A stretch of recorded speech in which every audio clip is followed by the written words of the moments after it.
या देवी सर्वभूतेषु शक्ति रूपेण संस्थिता नमस्तस्यै नमस्तस्यै नमस्तस्यै।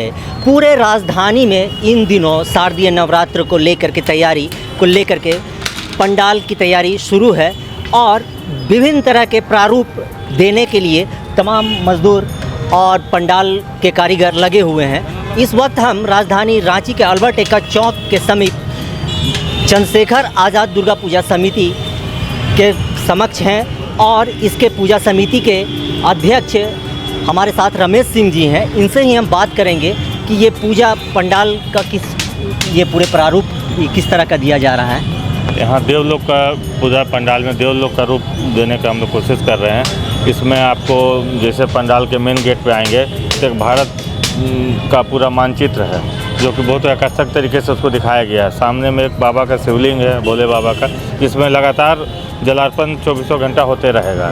वो एक मनमोहक दृश्य होगा। पंडाल के अंदर आएंगे तो आप यहाँ जो देख रहे हैं माता का एक मूर्ति लगा हुआ है, उसके इर्द गिर्द में उनका नेत्र को लगा के और सैकड़ों भगवा झंडे और त्रिशूलों के द्वारा इनको सजाया जा रहा है। इसके अंदर पंडाल के दाहिनी ओर जब आएंगे तो 80 घाट का पूरा प्रारूप पेश किया गया है बनारस का, और यहाँ गंगा आरती का थीम पे गंगा आरती करते हुए मूर्ति के द्वारा दिखाया जाएगा कि यहाँ गंगा आरती हो रहा है 80 घाट पे। उसके जस्ट सामने में माता का नेत्र को हम लोग आकर्षक तरीके से लगाए हैं, जो कि एक आकर्षण का केंद्र होगा माता का नेत्र, जो हमारे बैकग्राउंड में दिख भी रहा है। पंडाल के मेन गेट पर जब हम लोग आएंगे तो यहाँ भारत माता का एक बड़ा मानचित्र भारत माता का को दर्शाया गया कि अब भारत माता का चित्रण किया गया पंडाल के मुख्य द्वार पर। पंडाल के अंदर एक बड़ा आकर्षक कमल का फूल बनाया गया है। माता का मूर्ति बंगाल के कारीगरों द्वारा बनाया जा रहा है। आकर्षक मूर्ति है। माता के हाथों में ग्लोब है, जिससे पर हम लोग ये दर्शाना चाह रहे हैं कि पूरा विश्व माता के हाथों में समाहित है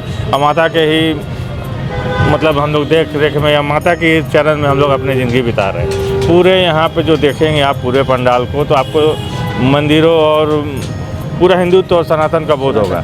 इससे आपको यहाँ पे जो भी माता के दर्शनार्थी आएंगे, माता के दर्शन करने आएंगे, उनको एक सुखद अनुभूति होगा कि हम किसी मंदिर या किसी ऐतिहासिक जगह पे आए हुए हैं, जो कि सारा पंडाल को देखने के बाद उनको बहुत ही सुखद अनुभूति होगी। यहाँ ये देवलोक का जो थीम दिया जा रहा है, ये कहाँ के कारीगर हैं और किस तरह से? ये बंगाल मिदनापुर से आए हुए कलाकारों के द्वारा कारीगरों के द्वारा बनाया जा रहा है और एक पिछले 1.5 माह से यहाँ पे लगातार काम कर रहे हैं। और इनकी जो काम करने की जीवटता है उसको देख के लगता है कि यहाँ देवलोक जो हम लोग बनाने जा रहे हैं वो बेहद ही आकर्षक होगा और लोगों को पसंद आएगा, शहरवासियों को। जी बिल्कुल।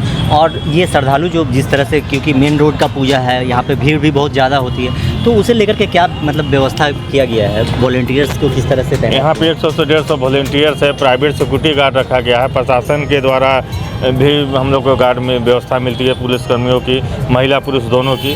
सभी के आपसी तालमेल और सामंजस्य को मिला के हम लोग एक अच्छे माहौल में यहाँ पूजा को माता के श्रद्धालुओं को अवलोकन कराएंगे पंडाल और माता का मूर्ति का। और उन्हें किसी भी तरह की यहाँ पे पारिवारिक लोग आए, परिवार लेके आए, किसी भी तरह की सुविधा नहीं होगी। यहाँ लगातार CCTV कैमरे से हम लोग मॉनिटर कर रहे हैं। मॉनिटर रूम बनाया गया है जहाँ से लगातार आवाज़ करेगा, जिससे कोई भी असामाजिक तत्व यहाँ किसी भी तरह की गलत हरकत न कर सके। ये लगभग ये पूरे जो पूजा का आयोजन है लगभग कितने का बजट?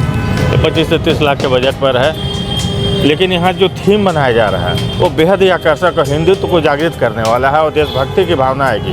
हम लोग यहाँ उसी के निमित्त पंचमी जिस दिन हम लोग पंडाल का उद्घाटन कर रहे हैं, उस दिन दिल्ली के कलाकारों के द्वारा माता के 9 रूप का नाट्य रूप से मंच पर यहाँ पे कार्यक्रम होगा और भारत माता के थीम पर एक बेहद ही आकर्षक कार्यक्रम होगा उस दिन, जो देशभक्ति के जज्बे को जगाएगा। और जो भी श्रद्धालु यहाँ आएंगे उनमें पूजा के अलावा जो भक्ति भावना तो है, देश भावना भी जगेगी इस पंडाल में आने के बाद। और किस तरह का आयोजन किया जा रहा है? षष्ठी के दिन हम लोग यहाँ उज्जैन महाकाल से गजेंद्र प्रताप सिंह, जो कि एक बहुत ही नामी भजन गायक हैं, उनका कार्यक्रम भजन संध्या हम लोग रखे हैं षष्ठी को शाम 7 बजे से। सप्तमी के दिन हम लोग बनारस के पुरोहितों द्वारा गंगा आरती और डमरू आरती का यहाँ पे भव्य मंचन होगा। आकर्षक कार्यक्रम कराए जा रहे हैं, धार्मिक कार्यक्रम कराए जा रहे हैं। यहाँ पे आने के बाद लगेगा कि हम किसी देवलोक में सही में हैं और मंदिरों के बीच में हैं। लगातार पूजा पाठ होगा यहाँ पर और शहरवासियों को एक नया चीज़ देखने को मिलेगा। हम शहरवासियों से हम लोग क्लब के लोग कहना चाहेंगे कि आप आएँ, सब परिवार आएँ। आपकी सुरक्षा की जिम्मेदारी हम क्लब के लोगों पर है। आप अच्छे से यहाँ पूजा माँ का दर्शन करें और माँ का आशीर्वाद लेके शहर वासियों के अमन सुख शांति की कामना करें। बहुत बहुत धन्यवाद। तो ये थे रमेश सिंह, जिन्होंने साफ तौर पे कहा कि यहाँ पे श्रद्धालुओं को देवलोक की अनुभूति होगी। अब ये पूरे पंडाल का प्रारूप दिया जा रहा है। आप बने रहिए हमारे साथ, देखते रहिए आज़ाद सिपाही। धन्यवाद।